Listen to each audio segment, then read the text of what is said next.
is the world's most popular drug. You can find a Starbucks on almost every corner. Recent statistics show that 83% of American adults consume coffee, 3 cups a day on average. But what exactly is caffeine and how does it affect our bodies? Caffeine is known as an energy booster. Many people claim they need coffee to improve their focus, stamina, and productivity, and several studies seem to support these claims. There's just one problem. Many studies have used faulty methods, failing to account for the caffeine habits of their participants. One study performed by Johns Hopkins Medical School reveals that the performance boost of caffeine only occurs in people who are already experiencing withdrawals from it. This is not a result of caffeine truly increasing performance, but rather a short-term reversal of caffeine withdrawal. When researchers used participants who were not experiencing withdrawal, caffeine did not improve performance.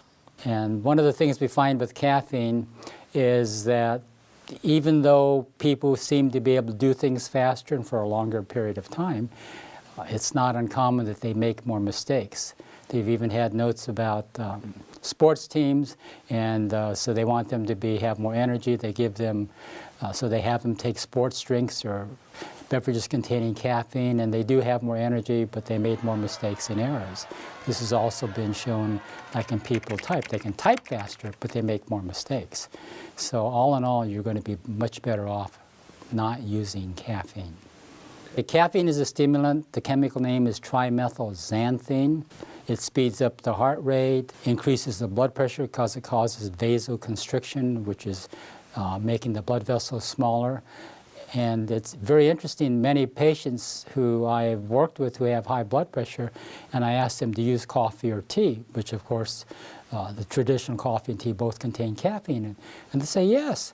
I said, hasn't anyone told you that it would be helpful for you to control your blood pressure to stop the caffeine? So this is another common effect of caffeine.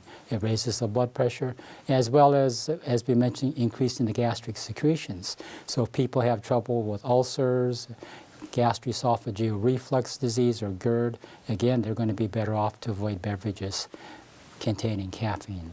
High caffeine consumption is associated with many negative symptoms, including irritability, insomnia, anxiety, stress on the heart, elevated blood pressure, headaches, heartburn, upset stomach, and dehydration.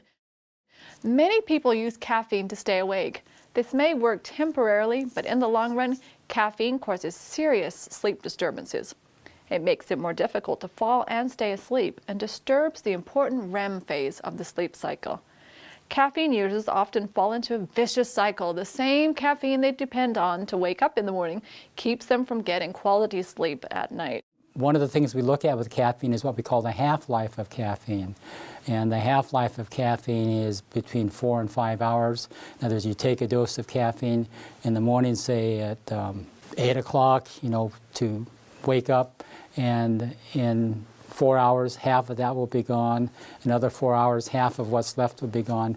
So even though people may only take 1 or 2 cups of coffee in the morning, the effects of that last throughout the day. And if people have trouble with sleep, they definitely should avoid beverages containing caffeine. If you're using coffee to wake you up, an alternative to coffee would be exercise. That would be really good. Also, a good brisk shower, finishing off with cold, would help to wake you up. Caffeine is especially dangerous for children, infants, and pregnant mothers.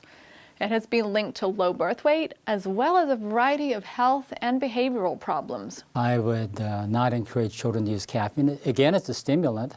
And I remember when I was working in the Marshall Islands, I would see these little children, probably 1 to 2 years of age. They would be running around and they'd have a can of caffeinated soda pop in their hand, and they would be drinking that. And sometimes later on in the evening, when I would have to go back to the hospital late at night to see a patient, I would see these little kids running around wide awake. They were wired from the caffeine, which they had earlier in the day. So if you want your children to be nice and cooperative and raise them so that they will be obedient and loving and responsive, you really want to keep them away from caffeine. So be safe. treat your body right and fill yourself with plenty of good old-fashioned water, which naturally increases brain function and energy. Your body, mood, and pocketbook will thank you.